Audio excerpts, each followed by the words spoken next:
ಇನ್ನು ಜೈಲಿಗೆ ಹೋದ ನಂತರ ನಟಿ ರನ್ಯಾ ರಾವ್ ಈಗ 5 ಪುಟಗಳ ಪತ್ರವನ್ನ ಬರೆದಿದ್ದಾರಂತೆ. ನಂದೇನು ತಪ್ಪಿಲ್ಲ ಅಂತ ಹೇಳಿ. ಏನದು ಕಥೆ ನೋಡೋಣ. ಸೊ ನಟಿ ರನ್ಯಾ ರಾವ್ ಗೋಲ್ಡ್ ಸ್ಮಗ್ಲಿಂಗ್ ಕೇಸ್ನಲ್ಲಿ ಈಗ ಜೈಲಿಂದಲೇ 5 ಪುಟಗಳ ಪತ್ರವನ್ನ ಬರೆದಿರೋದು. ನಾನು ಅಮಾಯಕಿ, DRI ADGಗೆ ರನ್ಯಾ ದೀರ್ಘ ಪತ್ರವನ್ನ ಬರೆದಿರೋದು. ರನ್ಯಾ ರಾವ್ ಬರೆದಿರುವಂಥ ಪತ್ರ ಪಬ್ಲಿಕ್ ಟಿವಿಗೆ ಈಗ ಲಭ್ಯವಾಗಿದೆ. ರನ್ಯಾ ರಾವ್ ಬರೆದಿರುವಂಥ ಪತ್ರ ಪಬ್ಲಿಕ್ ಟಿವಿಗೆ ಲಭ್ಯವಾಗಿರೋದು. ಗೋಲ್ಡ್ ಸ್ಮಗ್ಲಿಂಗ್ ಕೇಸ್ನಲ್ಲಿ ನಾನು ಅಮಾಯಕಿ ಅನ್ನುವಂಥದ್ದನ್ನು ಈ 5 ಪುಟಗಳ ಪತ್ರದಲ್ಲಿ ಉಲ್ಲೇಖ ಮಾಡಿದರೆ ಆ ಪತ್ರವೂ ಕೂಡ ಪಬ್ಲಿಕ್ ಟಿವಿಗೆ ಲಭ್ಯವಾಗಿದೆ. ಎಕ್ಸ್ಕ್ಲೂಸಿವ್ ಆಗಿರುವಂತಹ ಪತ್ರವನ್ನು ಕೂಡ ನಿಮ್ಮ ಮುಂದೆ ತೋರಿಸ್ತಾ ಇದ್ದೀವಿ, ಸ್ಕ್ರೀನ್ ಮೇಲೆ ನೋಡ್ತಾ ಇದ್ದೀರಾ. ಅದರಲ್ಲಿ ಏನಿದೆ ಅನ್ನುವಂಥದ್ದನ್ನು ಕೂಡ ಡಿಟೇಲ್ ಆಗಿ ಹೇಳ್ತೀವಿ ನಿಮಗೆ. ಕೇವಲ ಅದು ಒಂದೇ ವರ್ಡು ನಾನು ಅಮಾಯಕಿ ಅನ್ನುವಂಥದ್ದನ್ನು ಅಷ್ಟೇ ಬರೆದಿದ್ದಾರಾ ಸರ್ ಅಂತಂದರೆ ಡಿಟೇಲ್ ಆಗಿದೆ. ನನ್ನನ್ನು ವಿಮಾನದಲ್ಲೇ ಬಲವಂತವಾಗಿ ಬಂಧಿಸಿದ್ದಾರೆ, ಉಲ್ಲೇಖ ಮಾಡ್ತಾ ಹೋಗ್ತಾರೆ ಅವರು. ಈ ಪತ್ರದಲ್ಲಿರುವಂಥ ಅಂಶಗಳನ್ನು ಉಲ್ಲೇಖ ಮಾಡ್ತಾ ಹೋಗ್ತಾರೆ. ನನ್ನನ್ನು ವಿಮಾನದಲ್ಲಿ ಬಲವಂತವಾಗಿ ಬಂಧಿಸಿದ್ದಾರೆ, ನನಗೆ ವಿವರಿಸಲು ಅವಕಾಶ ನೀಡಿಲ್ಲ ಅಂತ. ವಿವರಿಸಲು ಅವಕಾಶ ನೀಡಿಲ್ಲ. ನನ್ನ ಮೇಲೆ ತನಿಖಾಧಿಕಾರಿಗಳು ಹಲ್ಲೆ ಮಾಡಿದ್ದಾರೆ. ಯಾಕೆ ಈ ಪತ್ರದಲ್ಲಿ ಉಲ್ಲೇಖ ಮಾಡ್ತಾರೆ ಇವರು? ಈ ಪತ್ರ ಏನಿದೆ ನಿಮಗೆ ತೋರಿಸ್ತಾ ಇದೆ ಸ್ಕ್ರೀನ್ ಮೇಲೆ. ಹಾಗಿದ್ದ ಕೋರ್ಟ್ ಮುಂದೆ ನ್ಯಾಯಾಧೀಶರ ಮುಂದೆ ಹೋಗಿ ಕರ್ಕೊಂಡು ಹೋದಾಗ ಈ ವಿಚಾರವನ್ನು ಯಾಕೆ ಪ್ರಸ್ತಾಪ ಮಾಡಿಲ್ಲ? ಈಗ ಯಾಕೆ ಪತ್ರವನ್ನು ಬರೀತಾ ಇದ್ದಾರೆ? ದಾಖಲೆ ಮೇಲೆ ಸಹಿ ಮಾಡೋದಕ್ಕೆ ಹಲ್ಲೆ ಮಾಡಿದ್ದಾರೆ. ದಾಖಲೆ ಮೇಲೆ ನಾನು ಸಹಿ ಮಾಡಲಿಲ್ಲ, ಹಾಗಾಗಿ ಹಲ್ಲೆ ಮಾಡಿದ್ದಾರೆ ಅಂತ ಅವರ ಆರೋಪ. 10 ರಿಂದ 15 ಬಾರಿ ಮುಖಕ್ಕೆ ಹೊಡೆದಿದ್ದಾರೆ. ನನಗೆ ಟೈಪ್ ಮಾಡಿದ್ದ ಪೇಪರ್ಗೆ ಸಹಿ ಮಾಡಿಸಿಕೊಂಡಿದ್ದಾರೆ. ಸುಮಾರು 40 ಖಾಲಿ ಪೇಪರ್ ಮೇಲೆ ಸಹಿ ಮಾಡಿಸಿಕೊಂಡಿದ್ದಾರೆ ಅಂತ. 40 ಖಾಲಿ ಪೇಪರ್. ಓಕೆ, ನಾನು ಯಾವುದೇ ಅಪರಾಧದಲ್ಲಿ ಭಾಗಿಯಾಗಿಲ್ಲ.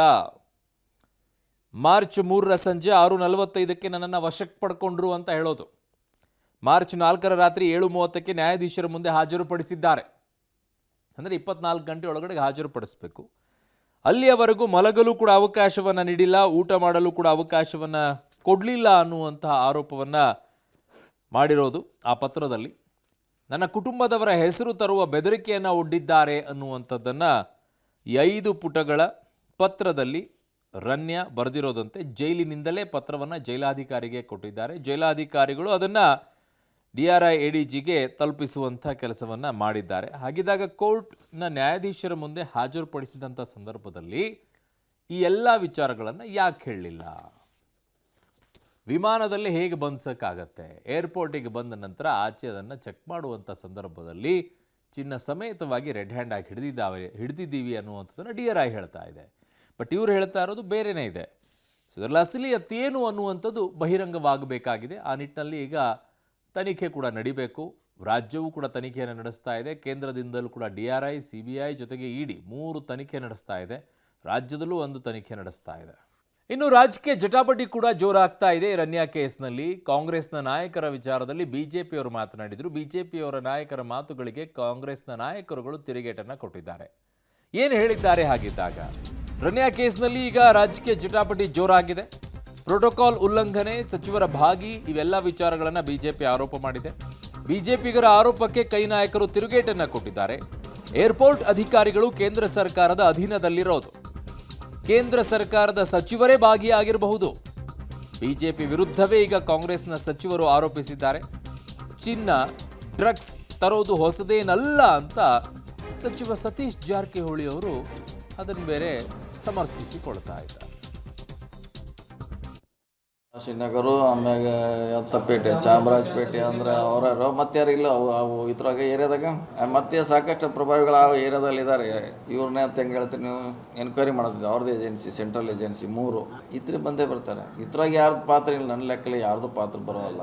ಸಹಾಯ ಮಾಡ್ಲಿಕ್ಕೆ ಏನು ಈಗ ಏರ್ಪೋರ್ಟ್ನಾಗ ಎಷ್ಟು ಮಂದಿಗೆ ಕಳಿಸ್ತಾರೆ? ML ಇಲ್ದವ್ರಕ್ಕಿಂತ ಮುಂಚೆ ಒಳಗೆ ಅವರೇ ಜಾಸ್ತಿ ಹೋಗಿರ್ತಾರೆ. ನಮ್ಗಿಂತ ಅವ್ರನ್ನ ಹಿಡ್ಕೊಂಡು ಹೋಗ್ತಾರೆ. ನಮ್ಮವರು ಅಲ್ಲಿ ಯಾರು ಬರ್ತಾರೆ, ಯಾರು ಫೋನ್ ಮಾಡಿ ಹೇಳ್ತಾರೆ, ನಮ್ಮವ್ರು ಬಿಡಿಸ್ತಾರೆ, ಒಳಗೆ ಬಿಡಿಸ್ತಾರೆ, ಕರ್ಕೊಂಡ್ಬರ್ತಾರೆ. ನೋಡಿ, ಇದು ಒಂದೇ ಆಗಿಲ್ಲ. ದಿವ್ಸಕ್ಕೆ ವಾರದಾಗ 15 ದಿವ್ಸಕ್ಕೊಂದ್ಸಲ ಪೇಪರ್ನಾಗ ಓದ್ತೀವಿ. ಬರ್ತಿರ್ತಾರೆ, ಅವ್ರು ಹಿಡಿದಿರ್ತಾರೆ. ಇದು ರೂಟೀನು. ಇದನ್ನು ನಾವು ಹೋಗಿ ಬೇರೆ ಬೇರೆ ಕಲ್ಪನೆ ಕೊಡ್ತಾರೆ. ಅವ್ರ ಡ್ಯೂಟಿ ಐತಿ, ಅವ್ರ ಪಾಡಿ ಅವ್ರು ಮಾಡ್ತಾರೆ. ಯಾರು ಸಿಗ್ತಾರೆ ಅವ್ರನ್ನೊಳಗೆ ಹಾಕ್ತಾರೆ. ಇನ್ವೆಸ್ಟಿಗೇಷನ್ ನಡೀತಾ ಇದೆ ಅಲ್ರಿ. ಪದೇ ಪದೇ ಇದೇನು ಸ್ಮಗ್ಲಿಂಗ್ ಆಗಿದೆ, ಸ್ಮಗ್ಲಿಂಗ್ ಆಗಿರ್ತಕ್ಕಂಥದ್ದು ನಾವು ನೋಡಿದ್ರೆ ಈ ಅಥಾರಿಟಿ ಏನಿದೆ, ಏರ್ಪೋರ್ಟ್ ಅಥಾರಿಟಿ ಆಗಿರಲಿ, ಪೋರ್ಟ್ ಅಥಾರಿಟಿ ಇರ್ತಕ್ಕಂಥದ್ದು ಕೇಂದ್ರ ಸರ್ಕಾರದಲ್ಲಿ. ನಮ್ಮ ಮೇಲೆ ಆಗಲೆಲ್ಲ ತಾವು ಪ್ರಶ್ನೆ ಕೇಳ್ತಾ ಇದ್ದೀರಿ, ಪ್ರೋಟೋಕಾಲ್ ಉಲ್ಲಂಘನೆ ಆಗಿದೆ ಅಥವಾ ನಮ್ಮ ಇರ್ತಕ್ಕಂಥ ಸೀನಿಯರ್ ಆಫೀಷಿಯಲ್ಸ್ ಯಾರು ಇನ್ವಾಲ್ವ್ ಇದ್ದಾರೆ, ಇನ್ವಾಲ್ವ್ ಇದ್ದರೆ ತನಿಖೆ ಆಗಲಿ, ಅದ್ರಾಗೇನು ಅಭ್ಯಂತರ ಇಲ್ಲ, ತನಿಖೆ ಆಗಲಿ. ಇದು ಒಂದು ಪ್ರಕರಣ ಬಿಟ್ಟರೆ ಇಡೀ ಭಾರತ ದೇಶದಲ್ಲಿ ಯಾವ ಪೋರ್ಟ್ನಲ್ಲಿ ಯಾವ ಏರ್ಪೋರ್ಟ್ನಲ್ಲಿ ಎಷ್ಟು ಗೋಲ್ಡ್ ಬಂದಿದೆ ಅಂತ ತಾವು ಅಂದಾಜು ಮಾಡಿ ನೋಡಬೇಕು. ಸೊ ಇದು ಸಮರ್ಪಕವಾಗಿ ತನಿಖೆ ಆಗಲಿ ಅಂತ ನನ್ನ ಒತ್ತಾಯನ ಮಾಡಲಿಕ್ಕೆ ಇಚ್ಛೆ ಬಯಸ್ತೇನೆ. ಸಂಕ್ಷಿಪ್ತವಾಗಿ ಹೇಳೋದಾದರೆ ರಾಜ್ಯ ಸರ್ಕಾರದ ಅಧಿಕಾರಿಗಳು ಅವರಿಗೆ ಎಸ್ಕಾರ್ಟನ್ನು ಕೊಟ್ಟಿದ್ದಾರೆ. ಅವರಿಗೆ ಪ್ರೋಟೋಕಾಲ್ ಕವರ್ ಕೊಟ್ಟು ಅವರನ್ನು ಚೆಕ್ಕಿಂಗ್ ಮಾಡಲಾರ್ದೆ ಕರ್ಕೊಂಡು ಬಂದಿದ್ದಾರೆ. ಈ ಥರದ ವಿಷಯಗಳು ಮಾಧ್ಯಮದಲ್ಲಿ ಬರ್ತಾ ಇದ್ದಾವೆ. ಇಲ್ಲಿವರೆಗೆ ಅವರ ಕಾಲ್ ರೆಕಾರ್ಡು ಅವರು ಬರ್ತಾ ಇದ್ದಂಥ ಸಂದರ್ಭದಲ್ಲಿ ಆ ನಂತರ ಮಂತ್ರಿಗಳ ಹೆಸರುಗಳು ಕೇಳ್ತಾ ಇದೆ. ಅದರ ಬಗ್ಗೆ ಯಾವುದೇ ಚಕಾರವನ್ನು ರಾಜ್ಯ ಸರ್ಕಾರ ಎತ್ತುತ್ತಾ ಇಲ್ಲ. ಹಾಗಾಗಿ ಇದನ್ನು